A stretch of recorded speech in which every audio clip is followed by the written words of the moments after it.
의원님 시간이 없기 때문에 빠르게 들어가겠습니다. 오늘로 444일입니다. 네. 의원님에게 12.3 비상계엄 내란이란 이렇게 질문을 던지면 어떤 답을 하시겠습니까? 그 윤석열 내란 수계가 장기 독재 집권을 하기 위해서 군을 동원해서 민주주의를 무너뜨리고 나라를 무너뜨리는 예. 내란이죠. 아마 예. 후세 역사가들은 윤석열 김건희 난으로 표현할 거라고 봅니다. 네, 그렇기 때문에 올 선고를 앞두고 있는데 진짜로 법정 최고형 사형까지 가야 되는 거죠. 우리나라가 5,000년 역사를 유지한 이유가 하나 있어요. 네. 여러 가지 요인이 있지만 그 중에 하나 나라를 무너뜨리려고 하는 역적 무리들에 대해서는 그 삼족을 멸할 정도로 법정 최고형 플러스 그 삼족을 멸할 정도로 중형을 취했던 겁니다. 네. 그래서 내란이나 또는 이런 영모 사건들이 많지가 않았거든요. 물론 뭐 한 몇백 명 가끔은 일어나긴 해도 거기에 대해서는 늘 경계해 왔기 때문에 나라가 유지됐는데 이번에는 그러한 철퇴를 내리지 않으면은 우리는 후세 미래 세대에게 빚을 지는 겁니다. 내란 수계 윤석열 정권에서 네. 가장 탄압을 많이 받은 언론인 봉지욱 기자한테 오늘은 어떤 의미가 좀 있습니까? 글쎄요, 뭐 이제 내란이라고 하는 것은 자기가 이제 집권을 하기 위해서 하는 거잖아요. 근데 윤석열의 내란은 특이하게도 영구 집권을 위해서 한 거다라고 일종의 유신, 네. 박정희의 유신과 비슷하게 그런 목적으로 했기 때문에 뭐 다양히 뭐 많은 국민이 사형, 최소한 무기징역 이렇게 얘기하는데 저는 글쎄요, 좀 부정적입니다. 부정적? 네, 일단은 직위원? 예, 직위원 재판장 예, 때문에 예. 1심에서 어떻게든 구속 취소를 해준 것이 우연은 아닐 것 같고요. 예. 일부러 본인이 논리를 만들어서 해준 것이기 때문에 오늘 우리의 상상을 뛰어넘는 어처구니 없는 선고가 나올 수 있겠다라는 생각을 합니다. 어처구니 없는 선고. 그 오늘 아침 뭐 수많은 법률가들이 법률가 출신 정치인들이 여러 아침 라디오 방송에 출연해서 그 사형까지는 안 가고 무기징역 가능성도 있고 유죄 취지로 뭐 20년 30년 이렇게 선고할 수도 있다. 네. 나중에 이제 나올 네. 수 있게.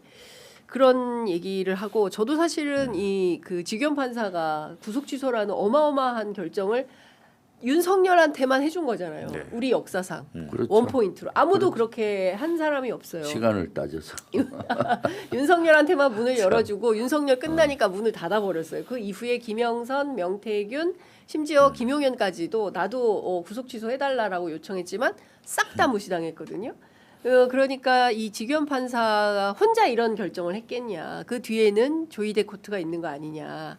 뭐 이런 등등의 의심이 있어서 국회에서는 좀 어떻게 전망하세요? 의원님의 이제 당연히 사형이 나와야 된다. 사형이 언도되어야 한다라고 하지만 네. 이러저러한 정보를 많이 접하는 국회의원님들은 어떻게 보십니까? 전반적으로. 실제 이것은 뭐 제가 봤을 때는 오늘 선고가 네. 바로 메타게 되지 않습니까? 네. 내란에 대한 어떤 형량 기준이 되는 것이고 시금석이 되는 거 아니겠습니까? 그렇기 때문에 지금 국민들의 법 감정상 실제 이 내란은 실제 반역이나 마찬가지고 여기에서는 법정 최고형을 요구하는 것이죠. 역사에 오늘은 선례를 남기는 날이라고 봅니다. 단순한 형사 재판을 하는 날이 아니고 역사적인 선례를 남기는 거잖아요. 실제 우리가 재판부도 저는 그거를 꼭 인식하리라고 봅니다. 장윤석은 취재 편의점 와서도 제가 여러 번 얘기했는데 네. 왜 12.3 내란에 씨앗이 자라서 13 내란이 일어났을까 봤을 때 우리가 역사 돌이켜 보면 명확해요. 5.16 쿠데타를 단죄를 못했습니다. 18년 동안 장기 집권하면서 5.16 쿠데타로 성공한 사람들이 다 단죄가 안 된 거예요. 18년 네, 동안 예. 한 명도 안 됐습니다. 그리고 12.12 쿠데타로 또 그 전두환 세력들이 집권하고 예. 12년 동안 집권했잖아요. 예. 전두환 노태우로 이어지면서 그래 단죄 못하고 그 이후에 단죄했는데 솜방망이 처벌한 겁니다. 또 사면 복권해주고 만약 그러한 단죄가 이루어졌다면 어떻게 되겠습니까? 그러한 씨앗들이 윤석열, 김용현 이런 머릿속에 씨앗이 자라서 네. 12.3 내란에 대한 유혹을 받고 장기 집권을 위해서 한 것이고 위로부터 내란 아니겠습니까? 네. 쿠데타 이것은 아주 나쁜 겁니다.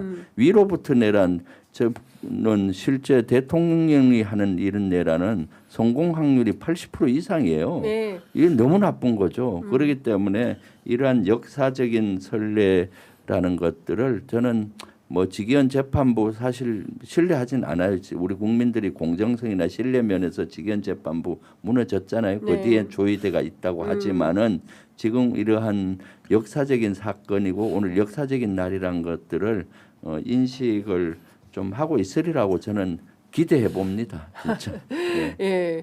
그 사실 말씀 주신 대로 우리가 그 반민특위의 교훈을 직위원 판사가 잘 헤아려야 된다. 왜냐하면 친일 군사 독재를 우리가 제대로 청산하지 못한 그 후과를 결국 우리 대의 윤석열의 내란으로 보게 되는 것이고 우리 리박스쿨 보도했던 뉴스타파에서도 끊임없이 제기했던 것처럼 지금 자라나는 아이들 네. 그 청소년들 그리고 특히 심지어는 초등학교 저학년생들을 대상으로 이념 교육을 시켜가지고 극우 전사들을 키우려고 했었던 거잖아요. 그런 거를 생각해 본다면 이번에 확실히 단죄하지 않으면 또 언제 누군가에 그럼요. 의해서 어떤 네. 내란이 벌어질지 알 수가 없다. 근데 구속 취소할 때 보면 구속의 관행을 뭐 날로 하던 걸 시간으로 바꿔서 기가 막힌 논리를 만들어내잖아요. 네. 제가 이제 제일 걱정은 뭐냐면 앞서 이제 백대현 부장판사, 이진관 부장판사 재판부에서 다 내란은 맞다라고 맞다고 했는데 했어요. 내란은 맞아. 근데 뭐 수사권이 공수처에 없다거나 네. 이런 절차적인 문제를 트집 잡아서 예. 제가 볼 때는 뭐 형량이 20년, 30년이 중요한 건 아닌 것 같아요. 구속 취소를 할 정도면 그런 절차적인 문제를 이유로 네. 둘 중에 하나겠구나. 공소 기각을 하거나 예. 아니면 둘 중에 하나일 것 같아요. 예. 공소 기각을 하거나 사형을 내리거나 사형하거나 둘 중에 하나일 것 같습니다. 근데 예. 이분은 앞서 한 행위가 우연이 아니잖아요. 작년 3월에 그러니까 1년 전에 했다고 우리가 다 잊어버렸는데 3월 7일. 예, 갑자기 사람이 변해가지고 그렇게 될 것 같지는 않거든요. 사람 잘 안 변하죠, 의원님. 예, 윤석열 파면을 앞두고 정말 상상할 수 없는 일이 예, 벌어졌는데 벌어졌죠. 비슷한 일이 오늘 또 벌어질 수도 있겠다라는 그렇죠. 걱정을 예. 하는 거죠. 왜냐하면 사실은 뭐 이러니 저러니 해도 판사들이 제일 민감한 게 여론이라는 거거든요. 근데 이 여론 시장에서 재판이 계속 진행이 되니까 많은 국민들은 다 일상을 찾아서 평온을 찾고 또 오늘 보니까 주식이 5,652까지 뛰었어요. 그러니까 뭐 주식, 부동산, 뭐 민생, 경제 뭐 이렇게 일상으로 돌아가니까 여기에 좀 관심이 덜해지고 있는 거예요. 그러니까 이 빈틈을 타고 또 직위원 판사 재판부에서 허를 찌르는 이상한 판결문을 쓸 수도 있다. 뭐 최근에 우인성 재판부랄지 우인성, 김건희 그렇죠. 1심 내렸던 그렇죠. 뭐 김인택 부장판사 김인택, 1심이랄지 보면 그리고 뭐 김혜성 씨나 뭐 등등등 전부 다 공소 기각이 계속해서 이루어지고 네. 있잖아요. 근데 제가 볼 때 오늘도 혹시 내용은 내란이 맞는데 형식적 절차적으로 위법이다라고 해서 다만 뭐 이러면서 이제 통상적으로 공소 기각이 예. 선고할 때 나오거든요. 예. 원래 선고할 때 나오면 안 됩니다. 예. 최근에 수원지법에서 그 김성태 쌍방울 회장에 대해서 공소 기각을 했는데 그건 예. 첫 번째 재판에서 공소 기각한 거예요. 원래는 이게 말이 안 되면 재판 시작하지 말라는 그렇죠. 취지가 공소 기각인데 예. 증인 신문 다 해놓고 마지막에 잘못 찾았어, 이런 공소 기각 거잖아요. 하거든요. 예, 예. 그리고 판결문은 굉장히 엄중하게 꾸짖는 것처럼 써놓고 무죄를 주거나 공소 예, 기각. 우인성 판사도 그랬죠. 예.